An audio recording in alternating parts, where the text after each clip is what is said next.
Welcome to the Breakdown with INFB. I'm your host, Heidi Gant. The exciting thing about being in the agriculture world is seeing all the unique things farmers are doing every year to become more efficient at what they do best.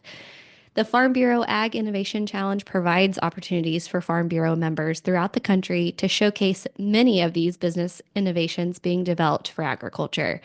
This past January at the American Farm Bureau Federation National Convention in San Antonio, Texas, Gripp, an Indiana company, won the top prize for the Innovation Challenge and took home $100,000.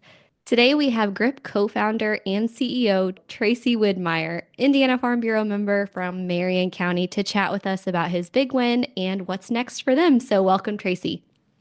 Thanks for having me, Heidi. I'm looking forward to it. Yeah, great. So, congrats on your big win in San Antonio. I think last year we had an Indiana company made it to the Final Four, but they didn't win the top prize.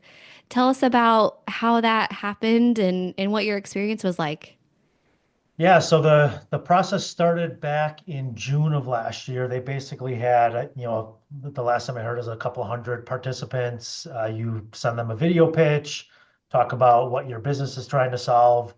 And I think between June and October, they whittled that, hundreds down to the top 10.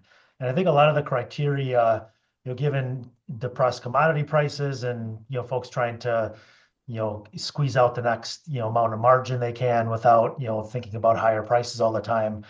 Our platform solves a lot of broad sort of general needs across most people who are in farming. And so that propelled us to get into the top 10. Then we did another video pitch to a set of judges, I think it was John Deere and Directions Research and maybe a farm credit bank, and that got us into the top four.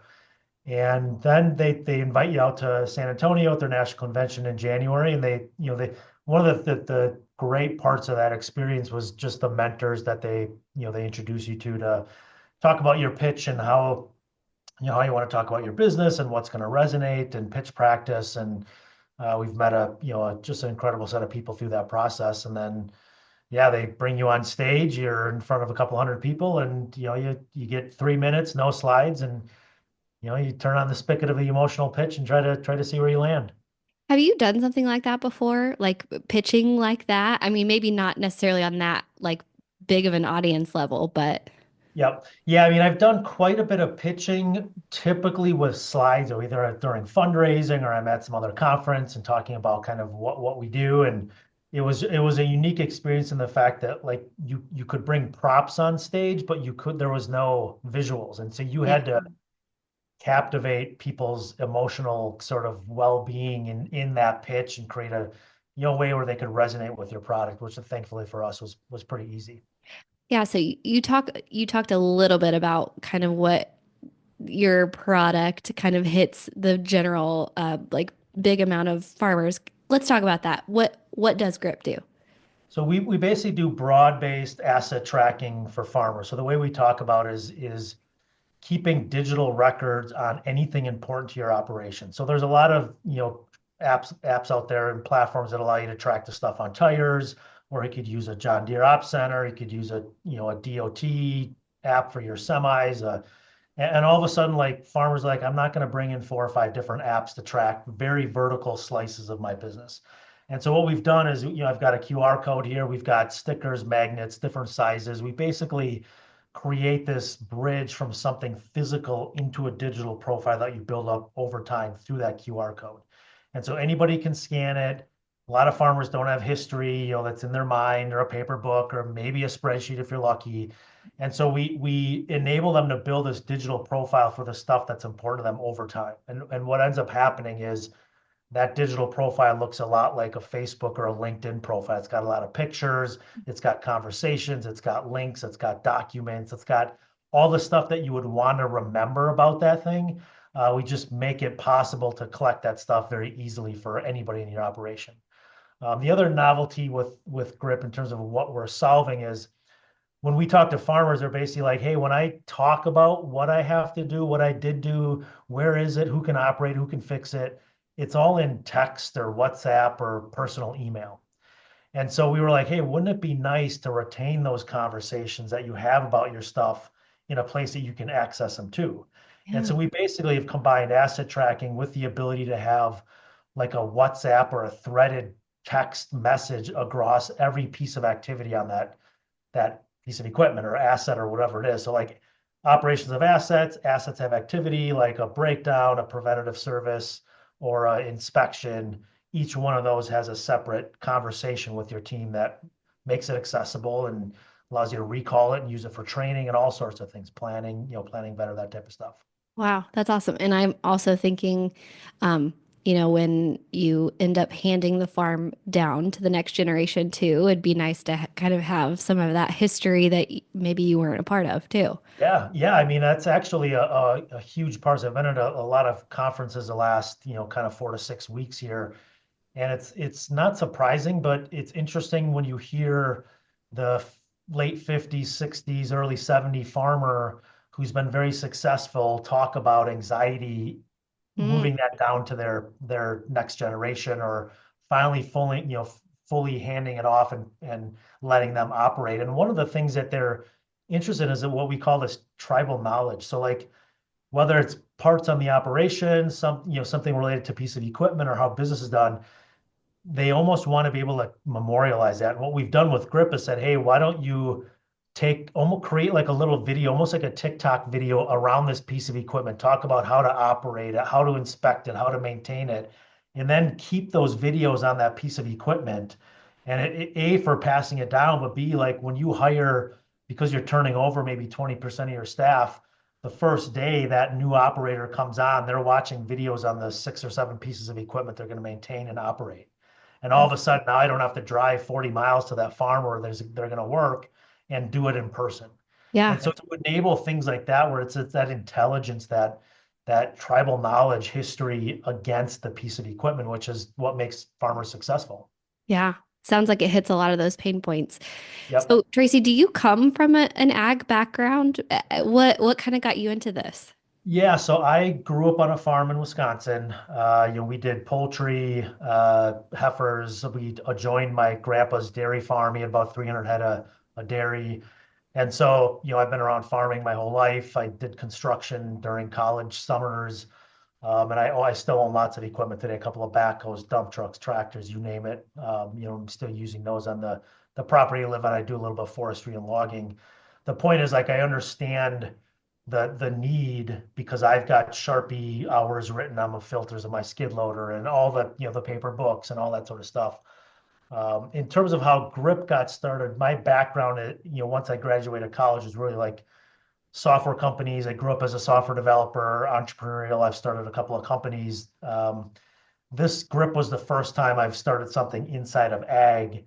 And if I rewind to the position before Grip, I was doing some industrial IoT work, which was basically like we'll tell Waste Management when Home Depot's 40-yard compactor is full based on the pressure of that hydraulic ram.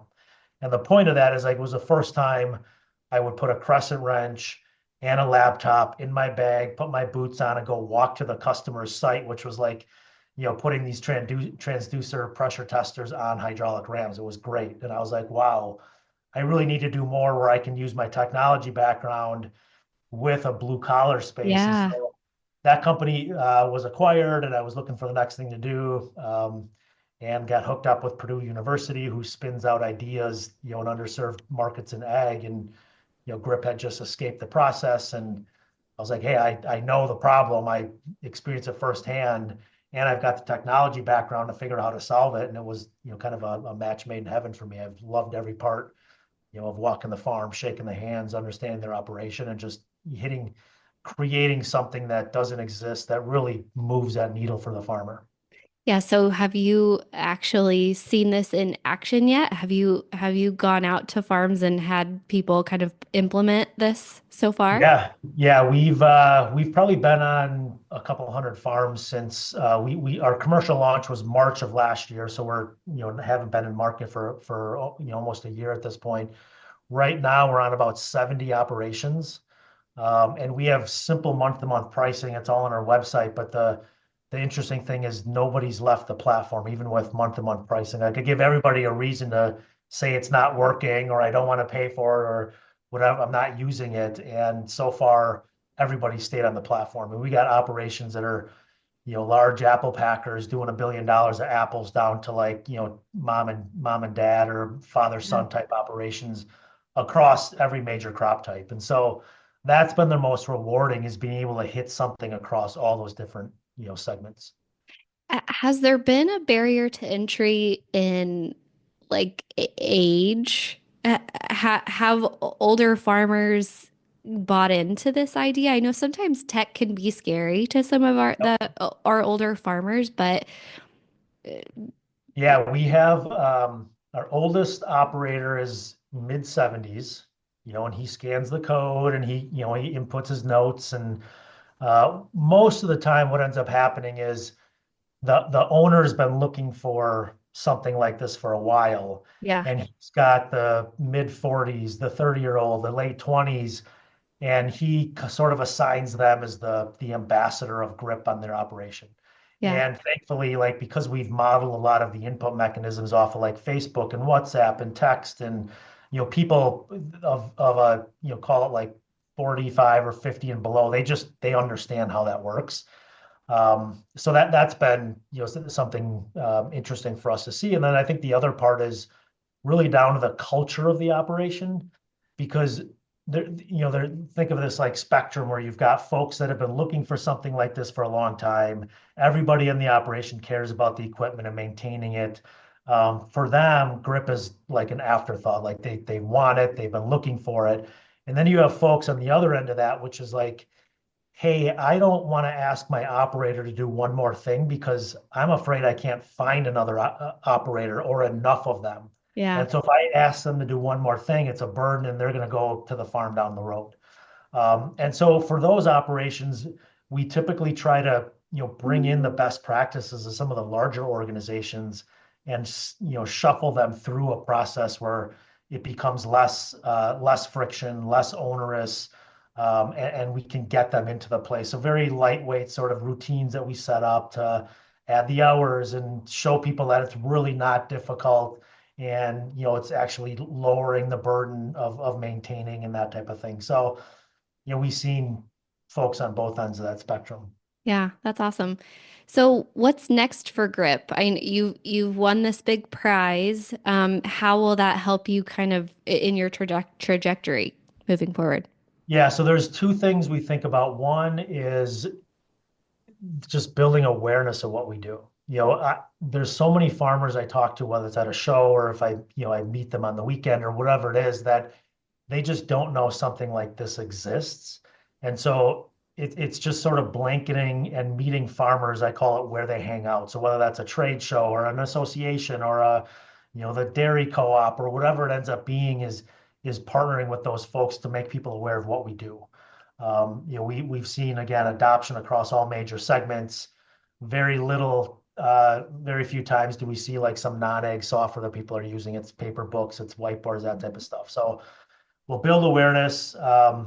The second part is we're getting farmers saying, hey, there's a lot of third parties that I rely on. It's the independent agronomist, the dealer, the mechanic, the irrigation specialist, whatever it is. They're generating information that I would want at my fingertips as well.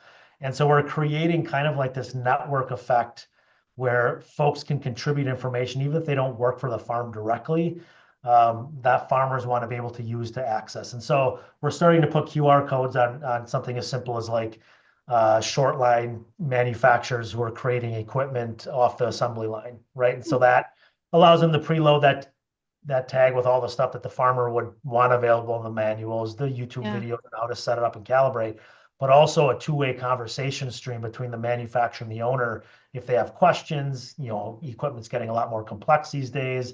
And so most of those manufacturers want to be able to support folks through that process. But so we've got some conversation with dealers, again, OEMs, and we're starting to bring people into Grip that can better serve the farmer. Oh, that's awesome. So do you have a lot of customer base in Indiana specifically? I know you're based in Indiana, but are you Yep. global? Or I mean, national, I guess? Yeah, we've got customers all across the country and Canada. We do have probably out of those 70 farms, there's probably 8 or 9 that are customers in Indiana. We've got a couple of, one egg retailer, a co-op, a mint farmer who also does rotational sowing in soy and corn. And then we've got dairy, up and down. And so I think Indiana's been a great state. I'm in the state going up and down I-65, quite regularly. I was just there last week. And then we've got customers in Washington and Colorado and Iowa, Wisconsin, Texas, mid-South areas, you name it. So opportunity is big in Indiana, is what you're saying. So hopefully Yes. people will hear more about you after this Ag Innovation Challenge big win. And it sounds like a great product. Hopefully more people buy in and try to use that. So where can people go for more information about what you're doing, Tracy? So the website's probably the easiest. It's www.gripp.ag. So that's GRIPP.ag. We've got pricing, videos up there, all sorts of information. Anybody can also look me up on LinkedIn, if they've got further questions. But yeah, I want to thank you. It's the awareness through podcasts like this that help us propel forward, and I really appreciate it. Yeah, sounds great. Well, best of luck to you. Hopefully, we'll run into you again at some point in the future. And love to see more from Grip in the future too. Definitely. Thank you very much. Thanks. If you enjoyed our conversation today, make sure to subscribe to The Breakdown with INFB and even rate and review us to let us know how we're doing. For more information, visit www.infb.org/podcast.